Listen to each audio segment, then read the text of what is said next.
कभी अगर बनना है तो बाज बनना मेरे दोस्त, लेकिन कभी तोता मत बन जाना।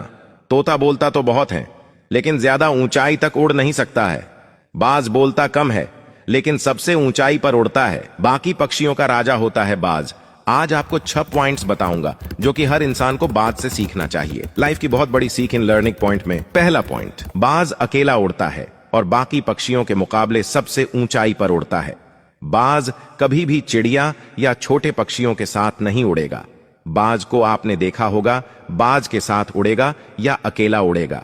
और इस बात से हमें यह सीख मिलती है, छोटी सोच वाले लोगों से हमेशा हमें दूर रहना चाहिए और यही अकेले रही, क्योंकि यही वो मौका है जो खुद को समझने का मौका मिलता है। दूसरा पॉइंट, बाज की नजर बहुत क्लियर होती है, तो बाज अपने शिकार को 5 किलोमीटर दूर से ही देख लेता है। बाज एक बार अपना लक्ष्य को देख लेता है तो लक्ष्य को हासिल करने के लिए रास्ते में कितनी भी मुश्किलें आए, वो लक्ष्य को पूरा करके ही दम लेता है। इससे हमें सीख मिलती है कि लक्ष्य पर गहरी नजर रखो, फिर चाहे कितनी भी मुसीबतें आए उसे पूरा करके दम लीजिए। तीसरा पॉइंट, बाज कभी भी मरा हुआ जानवर नहीं खाता और वो हमेशा जिंदा शिकार करता है। और इससे हमें यह सीख मिलती है कि हमारा बिता हुआ कल मर चुका है, तो अपने मरे हुए और सड़े हुए विचारों पर अपना ध्यान न दीजिए, बल्कि आने वाली फ्रेश नई जिंदगी पर ध्यान केंद्रित कीजिए। और जो बीत गया उसे भूल जाइए। अपने बीते हुए कल को भूल जाओ।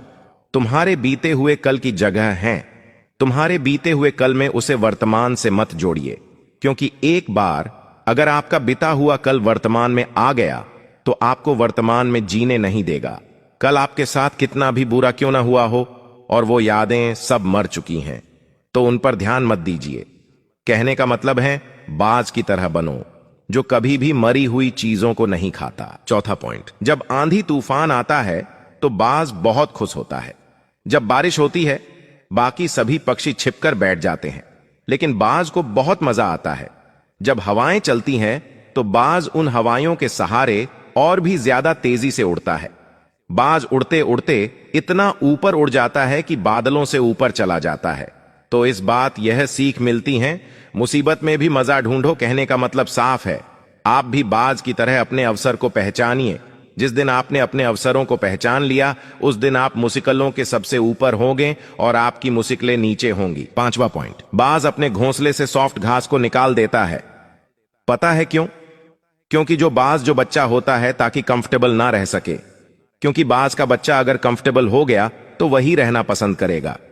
पर बाज ऐसा होने नहीं देता, क्योंकि बाज एक पक्षी है। उसे पता है कंफर्ट जोन में कोई विकास नहीं होता है। हम तो इंसान हैं। इंसान होने बावजूद भी बहुत सारे लोग इस बात समझते ही नहीं। आप जितना कंफर्ट जोन में रहोगे, आपकी भी लाइफ उतनी ही ज्यादा अनकंफर्टेबल हो जाएगी। छठा पॉइंट, अकेले चलना सीखो। एक बाज कभी भी बाकी पंछियों के साथ झुंड में नहीं उड़ाता है, और यह उसकी कोई कमजोरी नहीं होती, बल्कि उसकी ताकत होती है। क्योंकि बाज को इस बात का पता है, क्योंकि भीड़ आपका साथ तो देती है, लेकिन आपकी पहचान छीन लेती है। इसलिए अगर जिंदगी में चलना है तो अकेले चलना सीखो। ये तो कुछ पॉइंट जो हमें बाज से कुछ सीखने को मिलता है। अगर आपको वीडियो अच्छी लगी तो वीडियो को लाइक करके, साथ में पेज को फॉलो करके, और अगर आप यह वीडियो YouTube पर देख रहे हो तो YouTube चैनल को सब्सक्राइब जरूर करें। तब तक के लिए जय हिंद, जय भारत।